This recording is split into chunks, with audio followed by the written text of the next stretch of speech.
Hello दोस्तों, तो कैसे हैं आप सब। Welcome to my channel success junction, एक कदम सफलता की ओर। और हम लेकर के आ गए आपके लिए, जैसा कि हमने वादा किया था, प्रतियोगिता दर्पण का सार संग्रह। जी हां, ये बहुत ही महत्वपूर्ण होता है प्रतियोगिता दर्पण के अंदर जो भी सार संग्रह आता है, क्योंकि इसमें वही प्रश्न लिए जाते हैं जो विगत परीक्षाओं में आए हैं और जिनकी आगामी परीक्षाओं में आने की संभावनाएं हैं।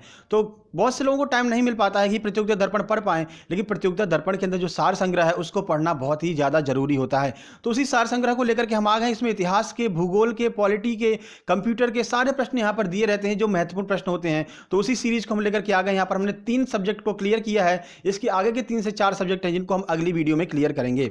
देखिए, इतिहास हमारा रह जा रहा था, जो हिस्ट्री थी वो हमारी रह जा रही थी, तो हिस्ट्री को हम यहाँ पर सार संग्रह में क्लियर करते हुए चलेंगे, जिससे कि हिस्ट्री के ही प्रश्न हमारे छूटने नहीं चाहिए। तो बिना समय गवाए आइए चलते हैं पहले टॉपिक पर। पहला टॉपिक है भारतीय इतिहास एवं संस्कृति के बारे में यहाँ पर बताया गया है। और पहला प्रश्न है आपके सामने, सर्वप्रथम वर्ण व्यवस्था का उल्लेख करने वाला पुरुष सूक्त मूलतः पाया जाता है। तो आपसे पूछा गया कि जो पुरुष सूक्त है वो कहां पर पाया जाता है। तो यहां पर आपके 3 प्रश्न क्लियर होंगे। हम आपको आंसर बताते हैं, उसके बाद तीनों प्रश्न आपको समझाते हैं। तो इसका आंसर है ऋग्वेद के 10वें मंडल में। तो देखिए, पहली बात, ऋग्वेद के 10वें मंडल में पुरुष सूक्त का वर्णन हुआ। एक आपका प्रश्न क्लियर हुआ, ठीक है। और वर्ण व्यवस्था का उल्लेख भी पुरुष सूक्त में किया गया है, ठीक है। और तीसरी बात, पुरुष सूक्त कहां पर है, तो ऋग्वेद के अंदर पुरुष सूक्त बताया गया है। 3 प्रश्न आपके क्लियर हुए एक ही प्रश्न से। चलते हैं अगले प्रश्न की ओर। सैंधव सभ्यता का महान स्नानागार कहां पर प्राप्त हुआ है। यह प्रश्न आपने कई बार देखा भी होगा। देखिए, अब हिस्ट्री का क्या है, जो महत्व है वह बढ़ता जा रहा है। आप यूपीपीसीएस और यूपीएससी के एग्जाम से खुद देख सकते हैं, हिस्ट्री के 20 प्रश्न आए थे कम से कम। तो आप समझ लीजिए कि अब हिस्ट्री का महत्व बढ़ रहा है। अभी तक 3-4 साल से, विगत 3-4 साल से ना तो एमपीपीएससी में हिस्ट्री आ रही थी, ना ही एसआई वगैरह में हिस्ट्री आ रही थी। 1-2-3-4 क्वेश्चन ऐसे आ रहे थे, लेकिन अब समझ लीजिए आपकी अब हिस्ट्री आने वाली है और प्रश्नों को घुमा करके पूछेगा। क्योंकि हिस्ट्री वैसे होती है कठिन, अपन उसको भले ही सरल मानते हैं, लेकिन अगर प्रश्नों को घुमा दिया ना तो घूमते ही रह जाओगे, चक्कर चक्कर करते रह जाओगे भाई, ठीक है। तो प्रश्न नंबर 2 है, सैंधव सभ्यता का महान स्नानागार कहां पर प्राप्त हुआ था। तो इसका आंसर है मोहनजोदड़ो में। अभी तक प्रश्न कैसे आता था कि सिंधु सभ्यता में बृहद स्नानागार कहां पर प्राप्त हुआ है, ठीक है। अब उसी को थोड़ा सा लैंग्वेज चेंज कर दी। अब लैंग्वेज चेंज करके आपके सामने प्रश्न आया करेगा। तो मोहनजोदड़ो में पाया गया है महान स्नानागार। चलते हैं अगले प्रश्न की ओर। अगला प्रश्न है, किस शासक के काल में कला क्षेत्र की 2 स्वतंत्र शैलियां, गांधार कला शैली और मथुरा कला शैली का विकास हुआ था। यह आपसे पूछा गया है कि गांधार कला शैली और मथुरा कला शैली किस शासक के काल में आई थी। तो कुषाण शासक कनिष्क हैं, उनके काल में गांधार कला शैली और मथुरा कला शैली का विकास हुआ था। चलते हैं अगले प्रश्न की ओर। वन लाइनर फैक्ट वाइज हम लेकर के चल रहे हैं, और फैक्ट को कैसे याद करना है ये हमने आपको स्पेशल वीडियो बनाया हुआ है, ठीक है, जिसमें हमने आपको बताया है कि लूसेंट और स्पीडी को कैसे हम याद कर सकते हैं। जो फैक्ट वाली किताबें हैं, मात्र मुश्किल से 15 या 20 दिन में आपको पूरी की पूरी स्पीडी याद हो जाएगी। कैसे याद करना, इसकी वीडियो हमने बना दी है और उसकी लिंक डिस्क्रिप्शन बॉक्स में हम दे देंगे, तो आप जाकर के वहाँ से देख सकते हैं कि कैसे याद करें कोई भी फैक्ट वाली किताब मात्र 15 से 20 दिनों में। और कैसे जाना है डिस्क्रिप्शन बॉक्स में, तो हम आपको बता दें, बस टाइटल पर क्लिक कीजिए तो डिस्क्रिप्शन बॉक्स खुल जाएगा। नीचे पूरी की पूरी लिंक दी हुई है, किसी भी लिंक पर जाकर के आप टेस्ट ज्वाइन कर सकते हैं और ये वीडियो भी देख सकते हैं कि कैसे याद करें कोई भी फैक्ट वाली किताब 15 से 20 दिनों में। चलते हैं अगले प्रश्न की ओर। नागदंत रत्नावली एवं प्रियदर्शिका के लेखक कौन है। तो इसका आंसर है हर्षवर्धन। यानी कि हर्षवर्धन ने नागदंत, रत्नावली और प्रियदर्शिका नामक किताबों की रचना की है। प्रश्न नंबर 5 है, भारत में चिश्तिया सूफी मत को स्थापित किसने किया था। तो एक सूफी मत होता है, सूफी सिलसिला होता है जिसे कहते हैं चिश्ती, ठीक है। तो उसकी स्थापना किसने की थी भारत में, यह आपसे पूछा है। तो ख्वाजा मोइनुद्दीन चिश्ती ने इसकी स्थापना की थी। चलते हैं अगले प्रश्न की ओर। किस मुगल बादशाह को जिंदा पीर कहा जाता है। तो इसका आंसर औरंगजेब को। ये तो कई बार आपने देखा भी होगा, परीक्षा दी होंगी तो ये प्रश्न कई बार आपसे टकराया होगा। प्रश्न नंबर 7 है, गोस्वामी तुलसीदास की प्रमुख रचनाएं कौन सी हैं। ये प्रश्न आपको हिंदी में भी पूछा जा सकता है, आपसे इतिहास में भी पूछा जा सकता है। और ये सारी की सारी रचनाएं हमने लिख दी, 1-2 नहीं लिखी है भाई, पूरी की पूरी रचनाएं लिख दी हैं। कोई भी आ जाए आप तुरंत आंसर लगा करके आएंगे। तो दोहावली, गीतावली, कवितावली, जहां पर भी वली लगा है तुलसीदास जी, ठीक है। रामचरितमानस फेमस किताब, फेमस मतलब काव्य है उनका, ठीक है। विनय पत्रिका ये भी फेमस है। मंगल जहां भी लगा जाए वो भी आपके कौन है, मंगल भवन अमंगलहारी, ठीक है। तो समझ लीजिए सीधे तुलसीदास जी हैं। तो क्या है, पार्वती मंगल, जानकी मंगल, ये भी तुलसीदास जी ने लिखा है। बरवे रामायण, बैराग संदीपनी, ये भी तुलसीदास जी ने ही लिखा है। चलते हैं अगले प्रश्न की ओर। प्रश्न नंबर 8, अकबर की इच्छा के अनुसार किसने रामायण का फारसी में अनुवाद किया था? देखिए अकबर, देखिए पहली बात तो पढ़ा लिखा नहीं था, ठीक है, तो हिंदी नहीं समझ पाता था, तो उसने कहा कि फारसी हमको आती है तो ऐसा कीजिए, लेकिन उसकी इंटरेस्ट बहुत था, मतलब भारतीयों के महाकाव्यों को पढ़ने में, भारतीयों के बारे में जानने का उसका इंटरेस्ट बहुत था। तब उसने कहा था, किससे? अब्दुल कादिर बदायूनी से कहा था कि रामायण का तुम फारसी में अनुवाद करो तो मुझे भी कुछ समझ में आए। तो इसका आंसर हो जाएगा अब्दुल कादिर बदायूनी। प्रश्न नंबर 9, किस मुगल कालीन लेखक ने अमेरिका की खोज का उल्लेख किया है? तो उसका आंसर है अबुल फजल, यानी कि अबुल फजल ने बताया था कि अमेरिका की खोज कैसे हुई थी, और इन्होंने भी फारसी में लिख करके बताया था। प्रश्न नंबर 10 आपके सामने है, राय पिथौरा किसका उपनाम है? तो ये तो बड़ा ही फेमस उपनाम है, पृथ्वीराज चौहान का नाम है राय पिथौरा। 1194-1193 का युद्ध आपको याद होगा, जिसमें कि मोहम्मद गौरी को, पहले मोहम्मद गौरी हार गया था, उसके बाद पृथ्वीराज चौहान हार गए थे। बाकी आगे की कहानी आपको सारी पता है, तो बताने की कोई जरूरत नहीं है। तो ये प्रमुख 10 प्रश्न आपके हो गए भारतीय संस्कृति और इतिहास से। अगला चैप्टर आ रहा है राष्ट्रीय स्वतंत्रता आंदोलन। इसका 11वां प्रश्न है, अखिल भारतीय राज्य जन कॉन्फ्रेंस का गठन कब हुआ था?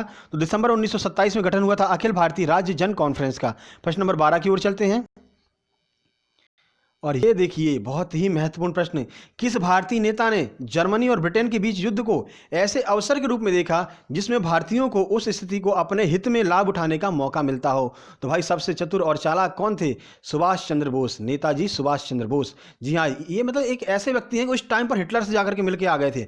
मतलब हिटलर उस टाइम पर बहुत बड़ी हस्ती हुआ करता था, और हिटलर इतना ज़्यादा प्रभावित हुआ कि उसने कह दिया मैं अपनी पूरी की पूरी सेना दे रहा हूँ, तुम जाओ जाओ, तुम लड़ो, भारत को स्वतंत्र कराओ, मैं पूरी सेना दे रहा हूं। तो इस तरह के इतना ज़्यादा व्यक्तित्व, इनका इतना महान व्यक्तित्व थे ये नेताजी सुभाष चंद्र बोस। तो कुछ और जानकारी हम आपको देते हैं। जय हिंद का नारा नेताजी सुभाष चंद्र बोस, दिल्ली चलो नेताजी सुभाष चंद्र बोस, तुम मुझे खून दो मैं तुम्हें आज़ादी दूंगा नेताजी सुभाष चंद्र बोस, फॉरवर्ड ब्लॉक नेताजी सुभाष चंद्र बोस। तो ये सारी जानकारियां नेताजी सुभाष चंद्र बोस के बारे में है। और दो लोगों की मृत्यु के बारे में अभी तक संशय बना हुआ है, एक थे पंडित लाल बहादुर शास्त्री जो हमारे भारत के प्रधानमंत्री भी रहे हैं, और एक नेताजी सुभाष चंद्र बोस। इनकी मृत्यु के बारे में बताया जाता है कि एक प्लेन दुर्घटना में जब ये सिंगापुर से आ रहे थे तो मृत्यु हो गई थी, लेकिन किसी ने कोई भी मतलब पूर्णतः तथ्य अभी बता नहीं पाए हैं कि इनकी मृत्यु कैसे हुई थी, अभी तक संशय बना हुआ है। चलते हैं प्रश्न नंबर 13 की ओर। पूरी जानकारी आपको दी जाएगी, जो महत्वपूर्ण प्रश्न होंगे उनकी पूरी जानकारी आपको दी जाएगी। यहां भले ही वन लाइनर आपको बताया गया कि और सुभाष चंद्र बोस लिखा है, लेकिन हम उससे संबंधित पूरी जानकारी आपको देंगे। यही फायदा है आपका सक्सेस जंक्शन के साथ बने रहने का। चलते हैं प्रश्न नंबर 13 की ओर। प्रश्न नंबर 13 है, 1927 में गठित बटलर कमेटी का उद्देश्य क्या था? इसका आंसर है भारत सरकार तथा देशी राज्यों के मध्य संबंध को सुधारना। देखिए 1927 में क्या चल रहा था, भारत सरकार उस समय क्या थी? तो जो ब्रिटिश सरकार थी वही उस समय भारत सरकार थी। तो ब्रिटिश सरकार और देशी रियासतें जो थी उनके मध्य तनाव की स्थिति उत्पन्न हो गई थी, मतलब कि वही सारी चीजें कि कैसे भारत को आजाद कराना है। अब तो देखिए आजादी की ओर हम बढ़ चले थे, और ब्रिटिश लोगों को भी ये पता चल गया था कि भारत को अब हमको छोड़ के जाना पड़ेगा, लेकिन जो तनाव की स्थिति है उसको वो सुधारना चाहते थे। इसलिए भारत में बटलर कमेटी का गठन किया गया था 1927 में। यह प्रश्न कई बार आया है, बटलर कमेटी कब गठित की गई? तो 1927 में गठित की गई, और इसने जो है शिक्षा से संबंधित सुधार भी किए थे। प्रश्न नंबर 14 आपके सामने आ रहा है, 1907 के भारतीय राष्ट्रीय कांग्रेस जिसमें कांग्रेस का विभाजन हुआ था उसके अध्यक्ष कौन थे? तो आंसर इसका रास बिहारी घोष, जो कि गर्म दल के नेता थे। तो 1907 में यहां पर भारत का कांग्रेस का जो है विभाजन हो गया था। चलते हैं प्रश्न नंबर 15 की ओर। प्रश्न नंबर 15 है, मुसलमान यदि खुश और संतुष्ट हैं तो भारत में ब्रिटिश शक्ति का महत्व बचा रहेगा। यह बात किसने कही थी? भाई फूट डालो राज करो वाली सीधी सीधी बात यहां पर दिख रही है। आइए देखते हैं ये बात किसने कही थी। तो देखिए W. हंटर ने अपनी पुस्तक द इंडियन मुसलमान में कहा था कि अगर मुसलमान बने हुए हैं हमारे साथ में तो ही ब्रिटिश का अस्तित्व बना रहेगा भारत में। ठीक है, मतलब मुसलमानों की बड़ाई कर दी, ठीक है, जिससे कि वही फूट डालो राज करो वाली नीति चल रहे थे। सीधी सीधी बड़ाई कर दोगे तो मुसलमान हमारी तरफ बने रहेंगे और हिंदुओं से अपना लड़ाई करते रहेंगे, जबकि हिंदू मुसलमान कभी अलग हुए ही नहीं, ना ही कभी अलग होंगे। ये तो क्लियर फैक्ट है। ठीक है, प्रश्न नंबर 16 आपके सामने आ रहा है, नमक सत्याग्रह के समय गांधी जी के गिरफ्तार होने के बाद आंदोलन के नेता के रूप में उनका स्थान किसने लिया था? इसका आंसर है अब्बास तैयब जी, यानी कि अब्बास तैयब जी ने यहां पर स्थान लिया था। जब नमक आंदोलन कर रहे थे, गांधी जी दांडी यात्रा पर जा रहे थे, तो उनको जब गिरफ्तार कर लिया गया था। ये बहुत ही महत्वपूर्ण प्रश्न है, अच्छों को नहीं पता होगा लेकिन आपको होगा पता, क्योंकि आप हैं सक्सेस जंक्शन परिवार का हिस्सा। अगर अभी तक आप सक्सेस जंक्शन परिवार का हिस्सा नहीं बने हैं और हमारे चैनल पर पहली बार आए हैं तो सब्सक्राइब का बटन दबा करके सक्सेस जंक्शन परिवार का हिस्सा बन जाइए, और जो बेल आइकन है उसको भी क्लिक कर दीजिए, तो आपको सारी की सारी नोटिफिकेशन टाइम टू टाइम मिलती रहेंगी। चलते हैं प्रश्न नंबर 17 की ओर। प्रश्न नंबर 17 है, 1942 में कांग्रेस के मुंबई अधिवेशन में किसके द्वारा भारत छोड़ो प्रस्ताव प्रस्तावित किया गया था? तो पंडित जी जवाहरलाल नेहरू ने कहा था कि 1942 में कि हम आपको भारत को छोड़ना ही छोड़ना पड़ेगा। और एक आंदोलन भी चला था, भारत छोड़ो आंदोलन, ठीक है, 1942 की ये सारी बातें हैं। प्रश्न नंबर 18 की ओर चलते हैं। कौन सी तिथि मुस्लिम लीग ने सीधी कार्रवाई दिवस की हेतु सुनिश्चित की थी? देखिए, मुस्लिम लीग ने सीधी कार्रवाई दिवस हेतु यहाँ पर एक तिथि सुनिश्चित की थी, उस दिन हम सीधी कार्रवाई करेंगे, तो वो तिथि आपसे पूछी है। तो ये कई बार परीक्षाओं में आया हुआ है, व्यापम का फेमस क्वेश्चन है ये, कि 16 अगस्त 1946 के दिन यहाँ पर सीधी कार्रवाई दिवस के लिए यहाँ पर इस तिथि को यहाँ पर चुना था। ठीक है, चलते हैं प्रश्न नंबर 19 की ओर।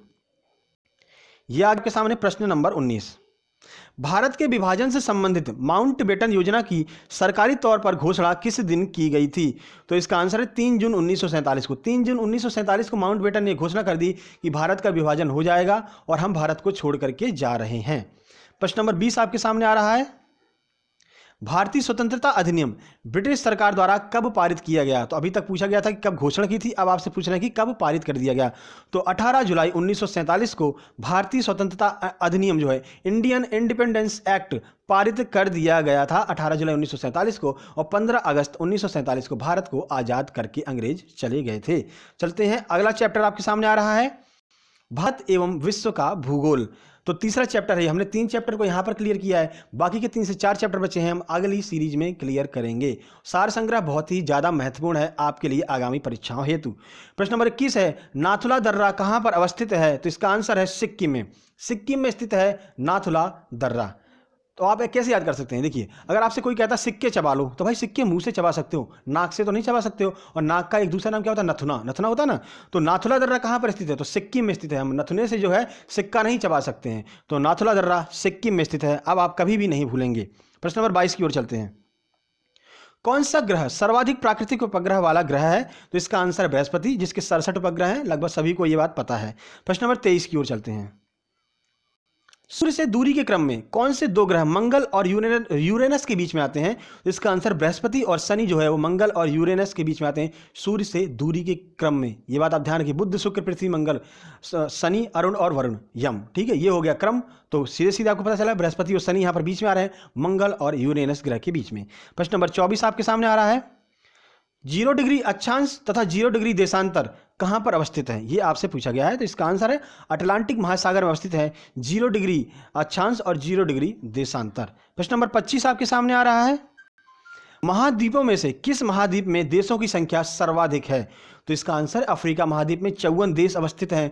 तो अफ्रीका महाद्वीप में सबसे ज्यादा संख्या है देशों की। प्रश्न नंबर 26 है, क्षेत्रफल के अनुसार सबसे बड़ा महाद्वीप कौन सा है? तो जी हाँ, जहां हम निवास करते हैं, अपना एशिया महाद्वीप, जहां पर हमारा भारत महान प्यारा भारत जहां पर निवास करता है, वो सबसे बड़ा महाद्वीप है।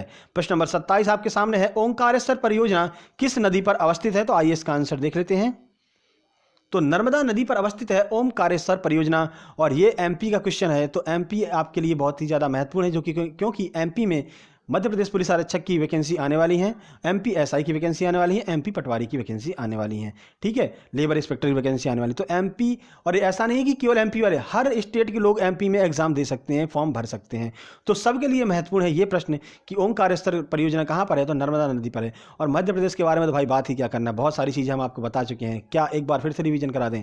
चलिए फिर से रिवीजन करा देते हैं। एफआईआर आपके द्वारा मध्य प्रदेश के पर्यटन ब्रांड एम्बेसडर गोविंदा, हमने ट्रिक से आपको याद कराया है। ठीक है, एक मास का अनेक जिंदगी मध्य प्रदेश, सोया प्रदेश मध्य प्रदेश, नदियों का मायका मध्य प्रदेश, और मतलब पर्यटन के लिए आइए किसकी योजना है? मध्य प्रदेश की योजना है। ये सारी योजनाएं जो है हम आपको एक मतलब जितनी बार मध्य प्रदेश आया है, जितनी बार छत्तीसगढ़ आया है, सब के बारे में हमने आपको पूरी से पूरी जानकारी दी है।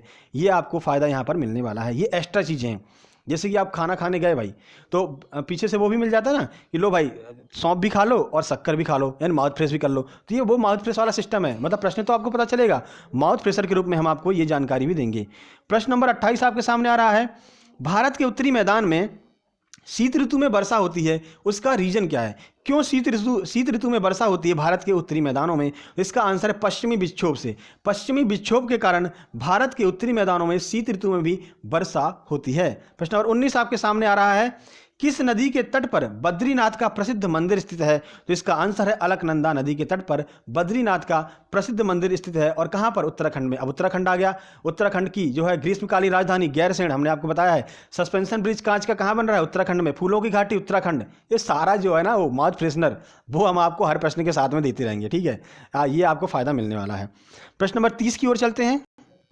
प्रश्न नंबर 30 है, सोन, नर्मदा एवं महानदी कहाँ से निकलती हैं? तो इसका आंसर भी है मध्य प्रदेश के अमरकंटक से निकलती हैं सोन, नर्मदा एवं महानदी। और बाकी का जो आगे जो चैप्टर रह गए हैं, जैसे कि कंप्यूटर आपका रह गया है, ठीक है, और विज्ञान रह गया है, विज्ञान एवं प्रौद्योगिकी रह गया है, करंट अफेयर रह गया है सार संग्रह के रूप में, वो हम आपको टू बी कंटिन्यू यानी कि अगली सीरीज में हम आपको वो भी क्लियर करा देंगे। तो आपको जो प्रतियोगिता दर्पण का सार संग्रह है वो आपका क्लियर हो जाएगा। फिर अगली जो प्रतियोगिता दर्पण आएगी उसका भी सार संग्रह हम आपको क्लियर करा देंगे। देखिए, सार संग्रह बहुत ही ज़्यादा जरूरी है। मैं एक बार आपसे फिर कह रहा हूँ, सार संग्रह बहुत ही ज़्यादा जरूरी है आगामी परीक्षाओं के लिए। तो ये सीरीज आपको कैसी लगी जो हमने अभी अभी स्टार्ट की है? इसमें हम आपको इतिहास, भूगोल और जो साइंस है, कंप्यूटर, ये सारी की सारी चीज़ें सार संग्रह के रूप में क्लियर कराएंगे। अगर आपको पसंद आई हो तो एक बार बेल आइकन दबा दीजिए और लाइक का बटन प्रेस कर दीजिए, और अगर आप पहली बार आए हैं तो हमारे चैनल को सब्सक्राइब कर लीजिए। तो बहुत सारी टेस्ट सीरीज चल रही हैं, आप डिस्क्रिप्शन बॉक्स ओपन कर सकते हैं, टाइटल पर क्लिक कीजिए, डिस्क्रिप्शन बॉक्स ओपन हो जाएगा। वहाँ पर हमने आपको बताया है कि कैसे आपको याद करनी है कोई भी फैक्ट वाली किताब महज 15 दिन के अंदर। तो जल्द ही मिलते हैं अगली वीडियो में, तब तक के लिए नमस्कार।